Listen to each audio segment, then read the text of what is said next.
Good morning. I'm very pleased to take part to this conference and very pleased to be partner of this conference. My name is Marie-Caroline Missier. I'm managing editor of L'Etudiant, which means the student in English, a magazine and a website specializing in higher education and student life. The main subject of our discussion is EdTech in France from the perspective of students and teachers. Our three speakers are presenting three different points of view or visions for EdTech in France, in school with Le Livrescolaire, and I invite Raphaël Taïeb to join me on the stage. Raphaël Taïeb is the CEO of Livrescolaire.fr. In training with LearnAssembly, I invite Antoine Amiel, the CEO of LearnAssembly, to join me on the stage. And to complete our discussion, an example of governmental engagement with French public group La Caisse des dépôts, and invite Gabrielle Leroux. She is project manager at La Caisse des dépôts. So, to begin with, I have to mention that French government has just announced an important plan for online education. More than 300 secondary schools, collèges, we say in French, will be connected in September, and editors have been invited to create online pedagogical resources. You have to know that in France, since the 90s, local authorities have financed online education, computers, and devices for students. But what impact is the internet having on education inside school? Nobody really knows now.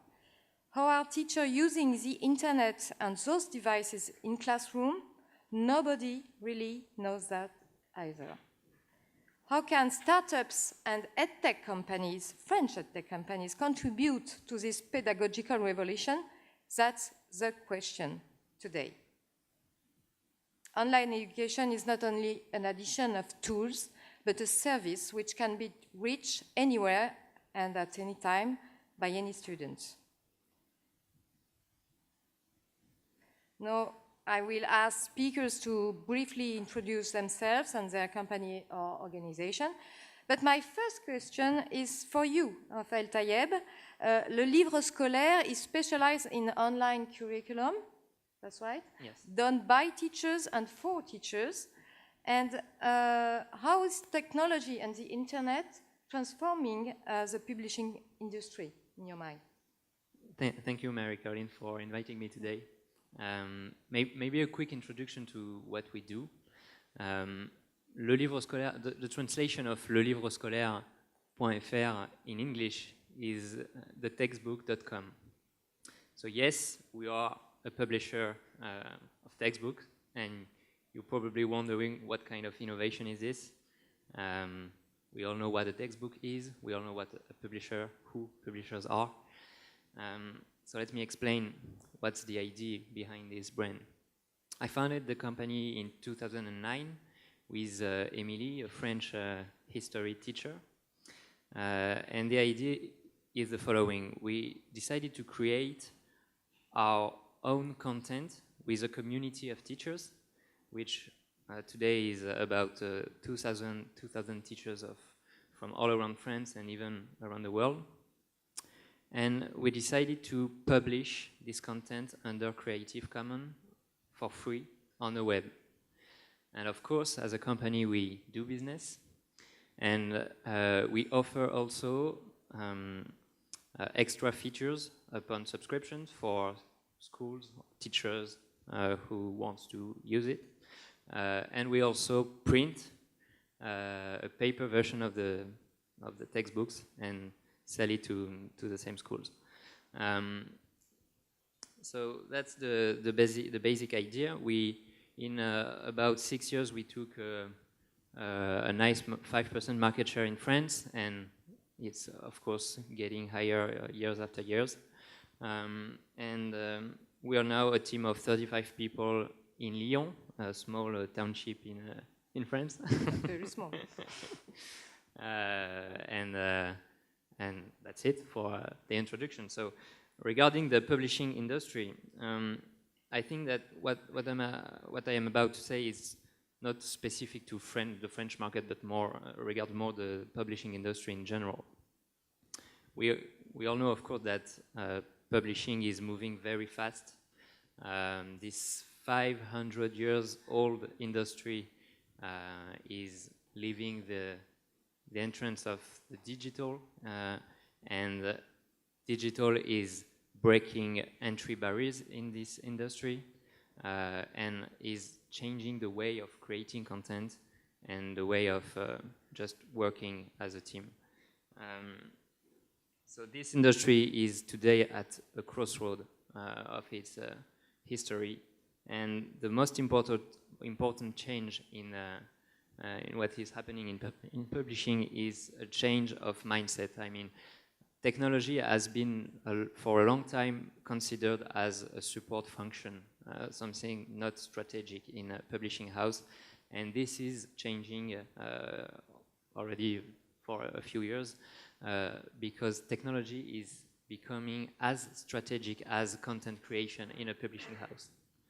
So our point of view as the Livrescolaire.fr is that content now belongs to teachers, and teachers are probably the best people to create educational content for their students, and that the value added that people wait from a publishing house like us is no more content. Of course, we need to create good content, but content has no enough value today in the eyes of teachers and students who use it.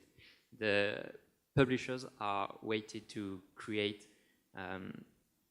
added value in terms of technology, in terms of services. So technology is becoming at the heart of our strategy as a company. Thank you so much. Just one question for you. Could the education sector go the same way as what we have seen with Uber or Airbnb? For publishing sector. I'm not sure that we can compare education to a lot of other industries where, of course, digital is also changing a lot of things. I think that education is very, very specific as an industry. I think that Antoine and us and all other, maybe of you, who want to create businesses in education, don't do this for money. If you want money, you better create a company in another industry. We do it by passion, with passion. We do it for sense. So maybe, of course, education is changing with digital, but the term of Uberization, so we can use this term, is, I think, is not appropriate to an industry who is very, very specific and who needs a lot of care, a lot of expertise, and so a lot that's of my human point of view. being. So thank you, Raphaël. I have a question for you, Antoine Amiel. You are specialized in lifelong training. Why is it easier for an EdTech startup to make money in lifelong training sectors than in school sector, in your mind? Hi everyone, thanks for inviting me. I think it's really a very good question, the one you're asking, because when you look at the French EdTech ecosystem, you see a lot of great startups, great talent, but the French EdTech startups are not always scaling and growing as fast as they could be. And there is one very simple reason to that, is that, that's my opinion of course, but France has a very historical specificity. You know, we are proud to be French. We are the country of the revolution, and we still think that the world is looking to us and that we are the center of the world. But it's not the case anymore. France is only a challenger in a global world with many countries, with many talents. And I think French still remain between French and don't work with other companies, other countries as much as they should be. So as the CEO of a lifelong learning company, we work with major companies. We don't work with K-12 or with high schools, with the higher ed. We work only for big French companies which have thousands and hundreds of thousands of employees. And when you talk to those companies, basically they tell you, yeah, France is not the problem, you know, France, we have only 10% of the workforce with French, and we have more and more CEOs of CAC 40 companies, you know, the French big companies, who are coming from the UK or from other countries.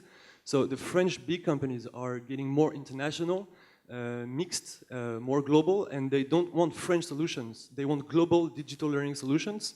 And when we work with them, we could source a Swedish assessment platform, a Spanish content provider, and then assemble them and provide online education.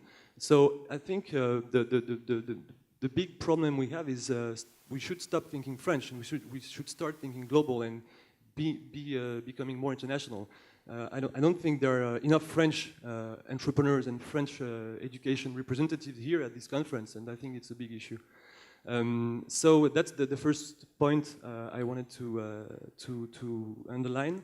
Another thing which is really important is that France has a very strong lifelong learning and training culture. In France, big companies have to, it's a mandatory, it's an obligation, they have to train their employees. And what big companies spend in learning, in training, is huge compared to other European countries or emerging countries. So there is a huge learning market in France. I think it's a very specific market, so international companies, digital learning companies struggle to enter the French market. So the MOOCs provider or the big international online education providers are not entering the French market because of that. So it's a great opportunity for us because we're working now as a startup for a large company with international learning programs. We can train 50,000 persons, 100,000 persons in 10, 15 different countries with online education. So there is a huge market, very specific, that needs to be addressed. And so that's a great opportunity, I think, for companies.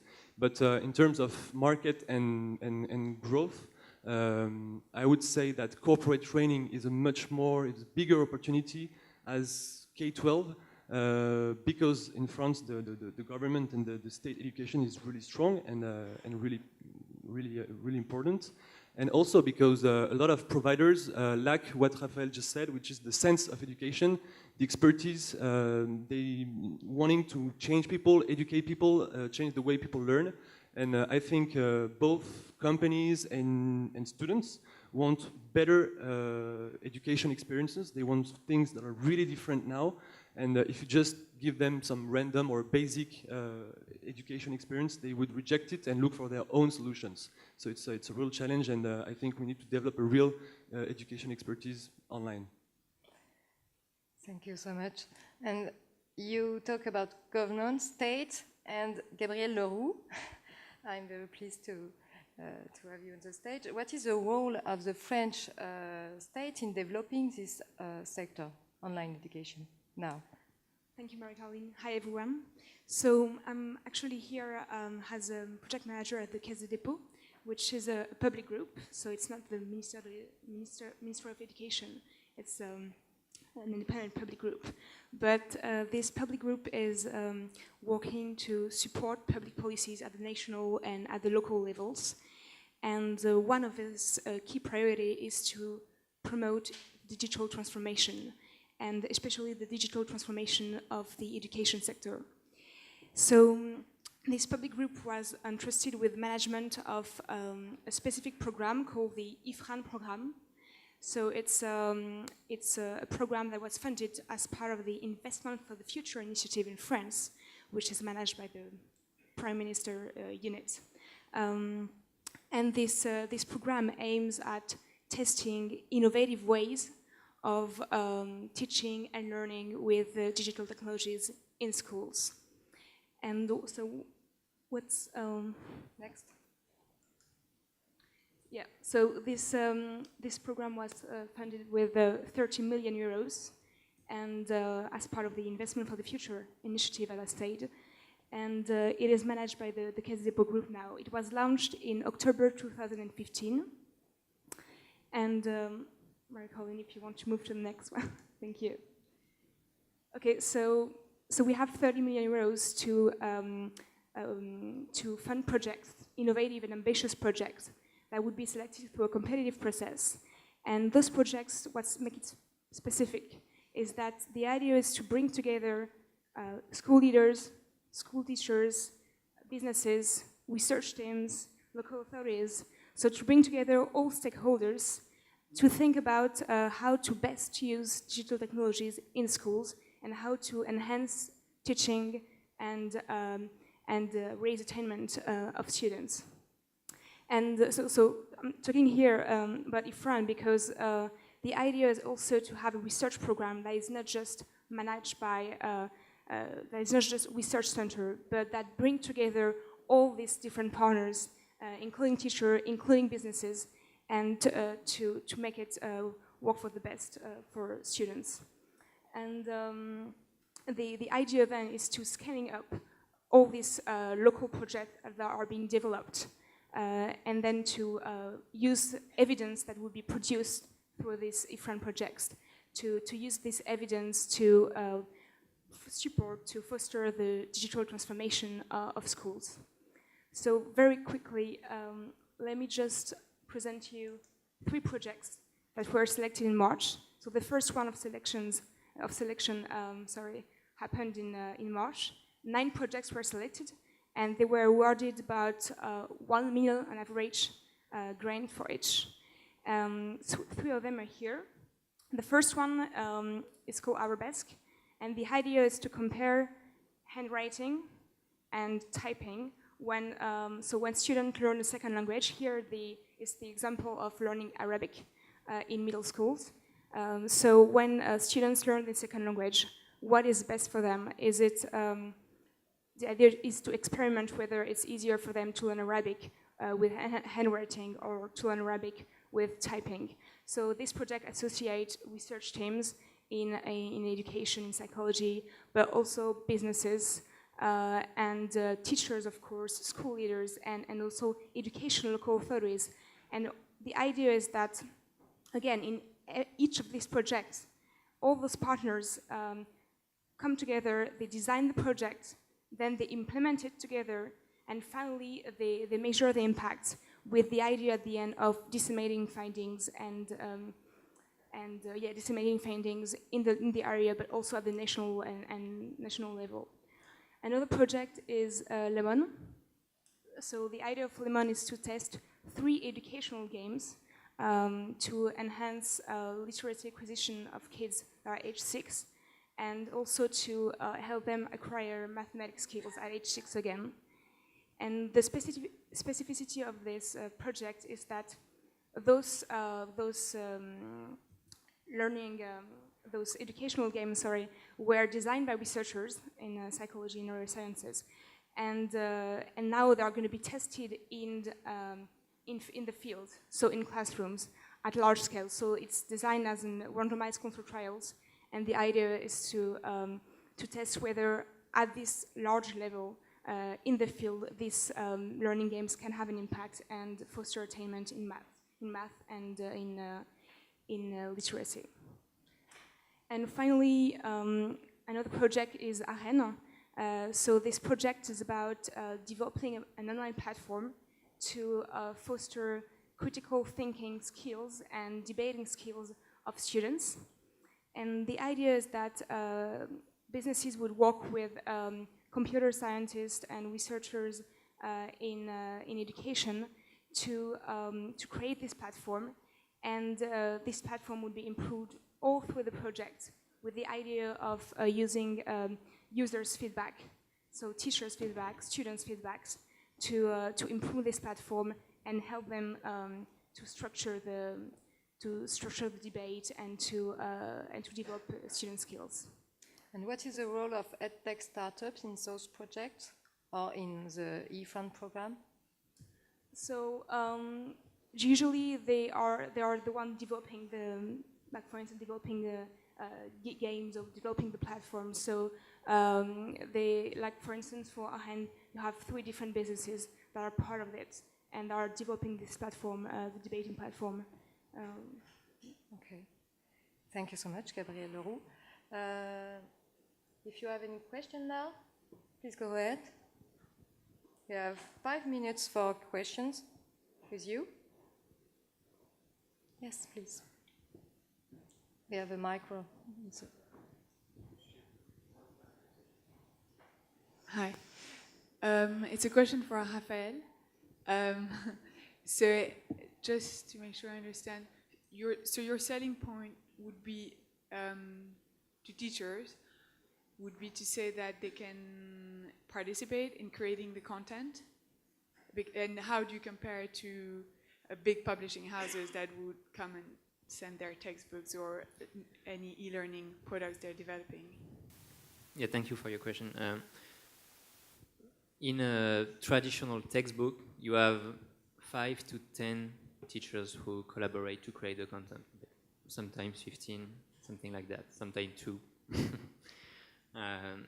Each textbook we publish is written by a community of 200 to 300 teachers from all over around France.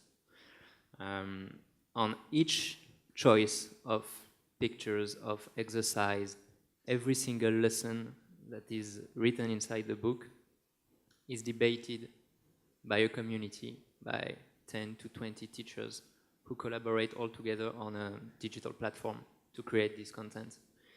And people often tell us that our content is very different from what we find in other kind of textbook because it's written and it's made by teachers from schools, just real teachers. And this makes a difference in terms of content. Then you have the technology and other things. And it's under Creative Commons, which we are the only publisher in France to publish content under Creative Commons.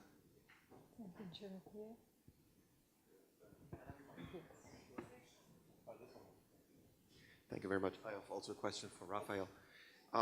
You said something that struck me a little bit as an educational publisher when you said, if you want to do it for money, change the industry. Did you say that because there are no big chances to make money in this industry, or would you say it's just wrong? Education should be, not influenced by people with interest to make money. I'm saying this because I think that it's really difficult to create sustainable business model in this industry. In education, K-12, it's very different from what Antoine is doing in long-term training. Our customer can be schools, states, it can be sometimes families, and sometimes students themselves. And compared to companies and adults who are looking for self-training, of course there is less money in this industry.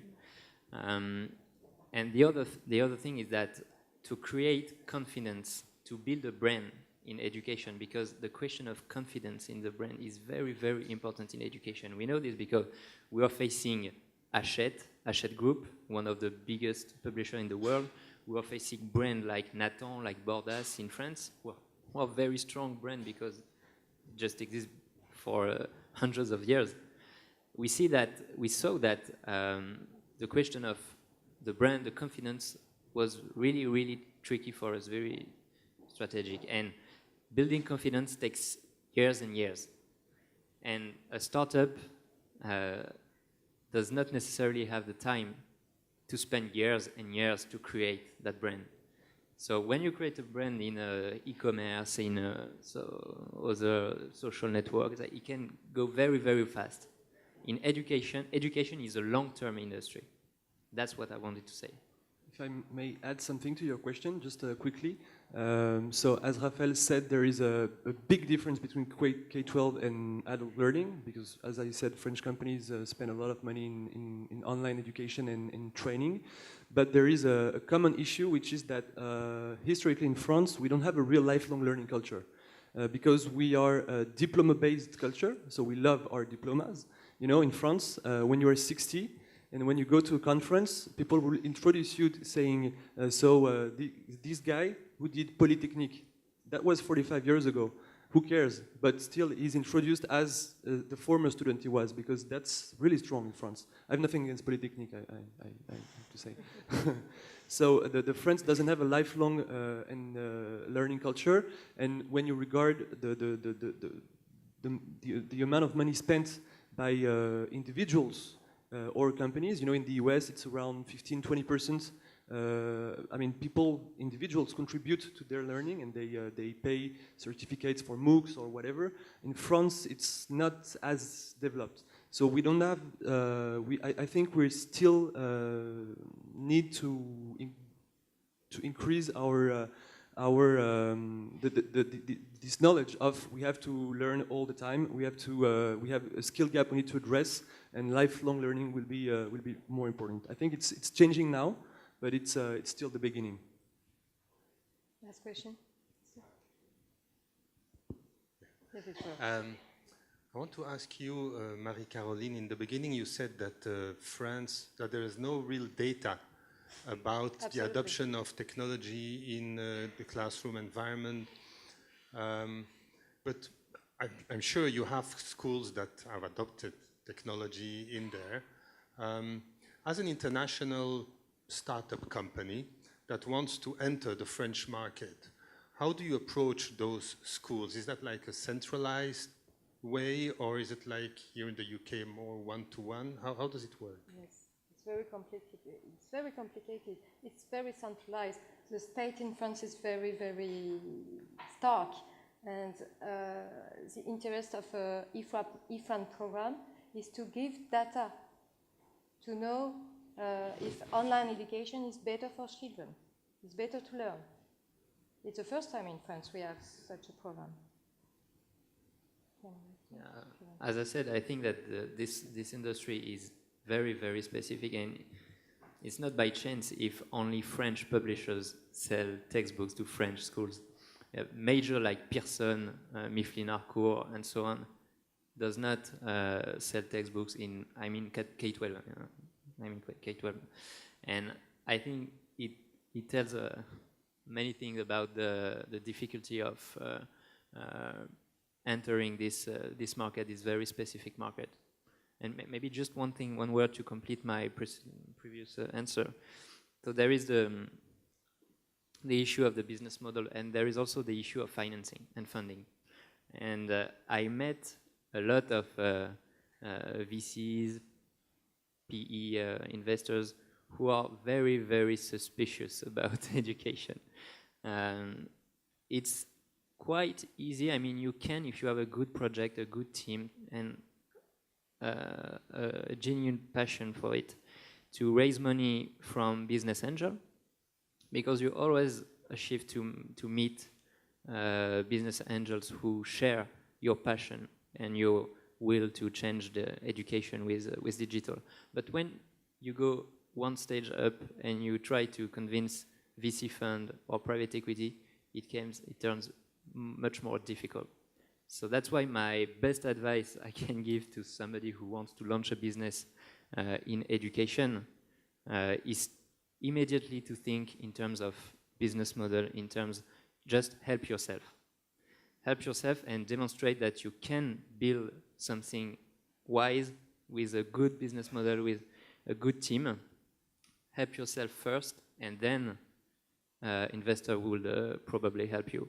But keep in mind that it's very, very, very difficult to raise funds, I mean, in France at least, in this industry. Okay. Last question, please. We have not much further time. Last question? Yes? Okay, so what should we do to develop the EdTech scene, to foster investments in France in EdTech startups, or to help other companies to come in schools in France or things like this? How could the government, or maybe you in this room could do? Very short. Yeah, I'll make short.